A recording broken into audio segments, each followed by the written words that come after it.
Okay, so in this video, I'm going to explain the three important principles of price action trading that you need to understand as a trader. And I'm also going to show you guys how you can implement these principles on any pair that you prefer. But for the purpose of this video, I'm specifically going to be focusing on US30. And I'm going to be using this free resource that I've created for you guys to explain every single principle. If you guys want to download this resource, go ahead and click the link in the description. But without any further waste of time, ladies and gentlemen, let us get straight into the business. Yes, sir. I greet you all in the name of money.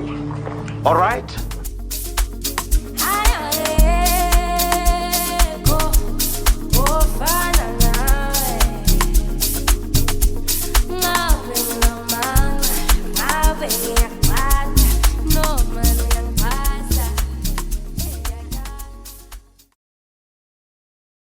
Okay, so first thing is first, introduction to price action. What is price action trading and how can it be beneficial to us as traders? So price action trading is a method of technical analysis that allows us traders to make subjective trading decisions based on the actual price movement. This is what I like about price action trading. It helps you not to rely on indicators or rely only on fundamentals, but it helps you know how to spot your price movements. It helps you know the next direction of the market. Hence why I'm a price action trader, because of I would rather know what the market is going to tell me than depend on something else. You get what I'm saying? So that is how price action works. It is all about reading the story that the market is telling you through its price charts. And the first principle that we're going to explain, which is the foundation of price action trading overall, which is the framework of price action, which is market structure.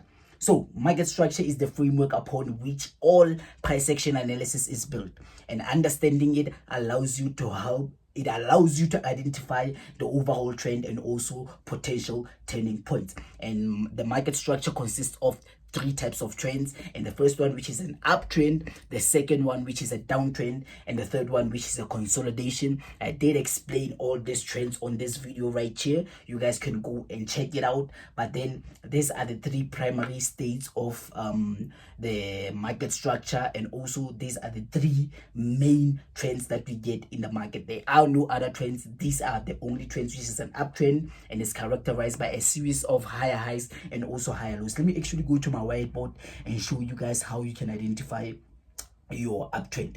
So let's say the market is moving in this type of manner right here. The market is moving in this type of manner right here. So as you guys can clearly see, the market is giving us what? Those buying opportunities, and this right here would be our what? It would be our uptrend, obviously because of the market is moving towards the upside. So you would identify this right here as your supporting trend line, and then this right here would be your what? Your resistant trend line. Oops, you guys are gonna have to excuse my writing, but let me just do this. Let me just adjust this. There we go. You guys get the concept. I hope you guys understand.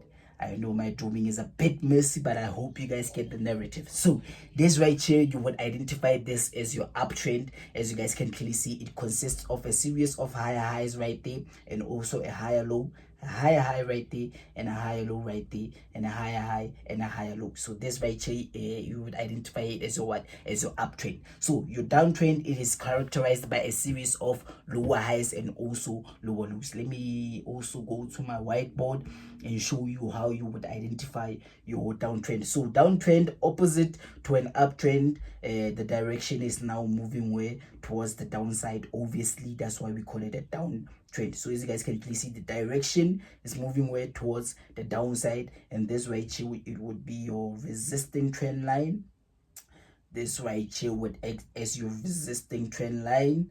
Let me just adjust this so that you guys can have a clear view. And then this right here would act as your supporting trend line. So this right here, ladies and gentlemen, is what we call a downtrend. As you guys can clearly see, it consists of a series of lower highs right there. This would act as a lower high, this would act as a lower low, this would act as a lower high, your lower low, and etc. If you guys don't understand what I'm talking about, I did create a full video based on price action, you guys can go and check it out. Click the link on top, or you guys can just check out this video on the screen. So this right here is what we call a downtrend. And the next one, which is a consolidation, and it is characterized by price moving within a range lacking a clear directional bias. So when the market is giving us a series of support and also a resistance, where the market is just moving sideways, as you guys can clearly see, we have our support, we also have our resistance right there.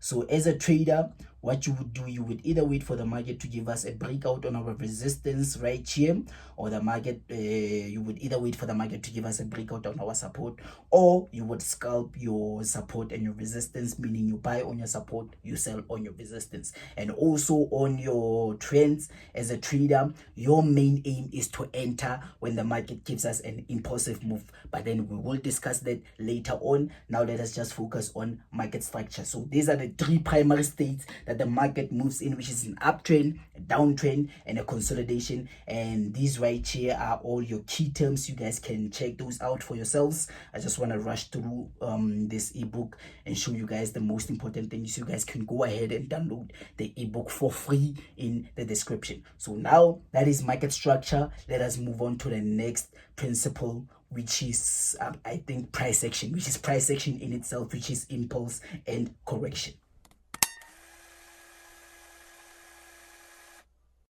So the second principle, as I said, which is price action in itself, impulse and correction. You guys need to understand how impulse and correction works, and I'm going to show you guys exactly how you can implement these principles right there. So price rarely moves, in fact, in a straight line.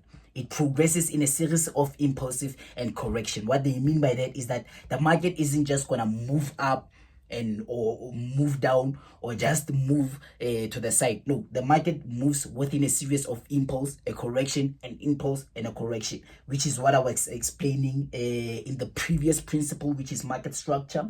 So these are the two movements that you guys need to understand, which is your impulse and your correction. So what is an impulse? An impulse is a strong directional move in the direction of the prevailing trend. These moves are typically characterized by large candlesticks and also strong momentum. And a correction, often called a pullback or a retracement against a prevailing trend.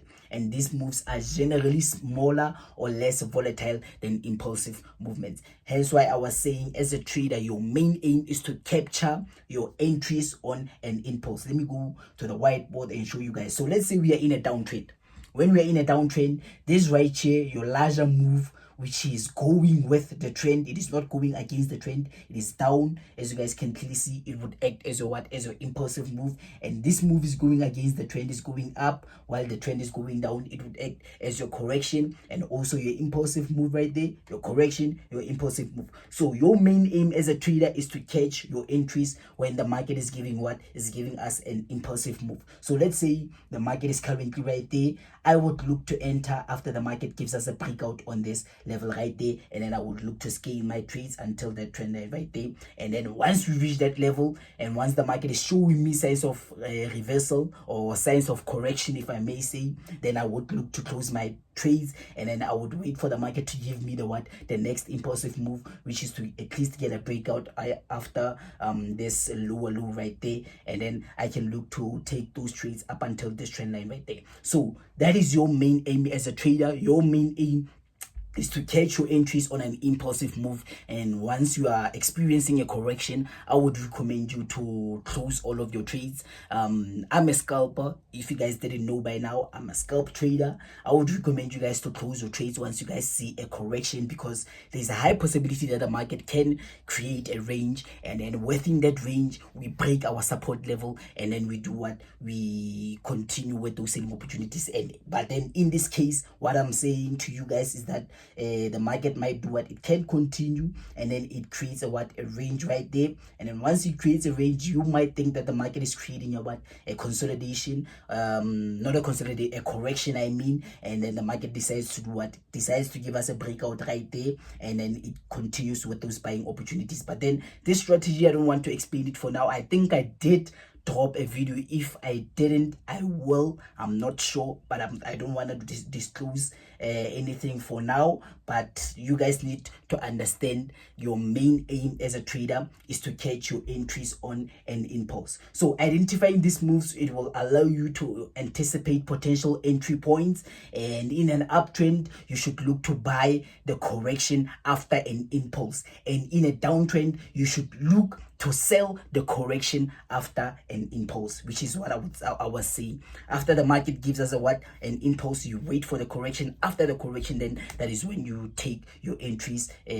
on an impulse. So that is how it works. And then the Fibonacci retracement tool, it can be very useful for identify potential correctional levels and also common retracement levels. I didn't show you guys the impulse and correctional move on an uptrend. Let me actually go on an uptrend and show you guys how you would catch those entries. So on an uptrend, as you guys can clearly see right there, this move right here is going to act as our impulsive move, because of it is going with the trend and not against the trend. And this right here, if it goes against the trend, then it means it is a correction, and you as a trader would look to anticipate after you look to anticipate to enter your trades after the market gives us a breakout and gives us a impulsive movement heading way towards the upside, and then give us a correction right there. And after the correction, as a trader, obviously we are in an uptrend, you would be looking forward for those buying opportunities heading towards the next level. So that is how you would trade your price action, whether you are in an uptrend or a downtrend. Those are the two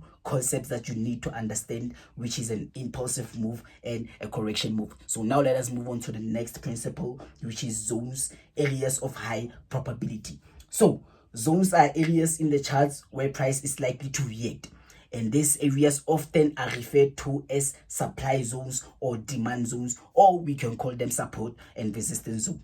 So they represent price levels where there has been significant buying pressure or selling pressure in the past. So zones, my advice to you guys is that when you want to identify your zones, you would do what? You would move on to a higher time frame so that you can identify your zones. Let us go to US30 for an example.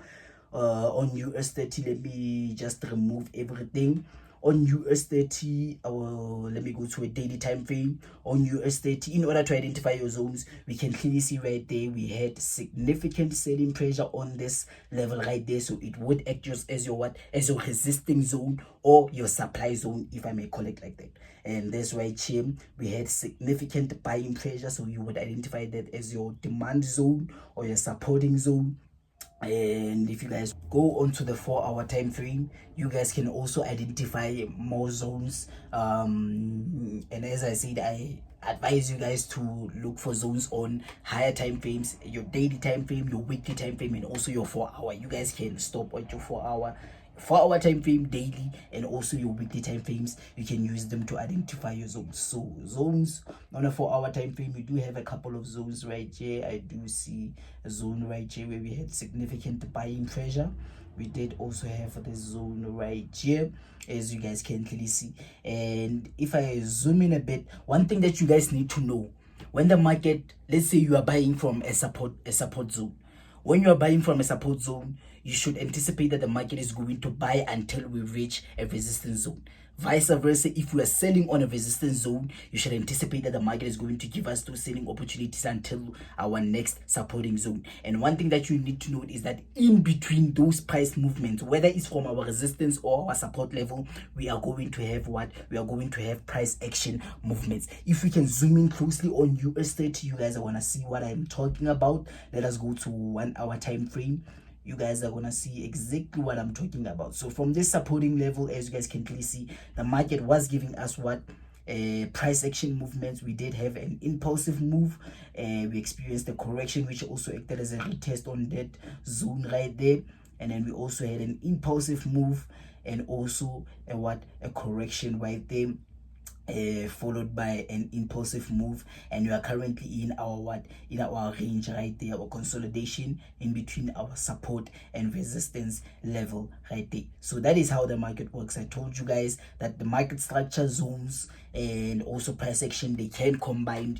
You guys need to learn how to apply these principles. It is not going to be easy, obviously, but once you start applying these principles, once you start gaining the momentum, you guys are gonna see exactly what the fuck I'm talking about. Because trust me, man, once you understand how price works, you guys are gonna be able to make money easily, because of you understand exactly what the market is going to do. So that is it for price action. Those are the 3 principles. I hope you guys understand them. If you guys want to get access to this ebook, go ahead and download it for free in the description. Those are the principles, which is the first one, which was your market structure, obviously, which is the framework, the foundation of price action, your uptrends, your downtrends, your consolidation, and whatsoever. And the second one, which is your price action in itself, your impulse and your correction. And the third one, which is zones. And I did explain exactly how price action works in this video up there. You guys can just click that link and go ahead and watch that video right there if you guys still don't understand, or you guys can download this PDF for free in the description. So that is it for me, ladies and gentlemen. I hope you guys have a beautiful week. It's a Monday today. We're still starting out the week fresh. We have the CPI coming up. We have beautiful fundamentals coming up for this week. I will send all the signals in our analysis groups, and I will also send all the information that we need in our community groups. If you guys want to join for free, go ahead and click all the links in the description. But without any further waste of time, ladies and gentlemen, wish you guys a beautiful week. Wish you guys, as I always say, I greet you guys in the name of money. Market Killer Zomento signing out. I greet you all in the name of money. All right?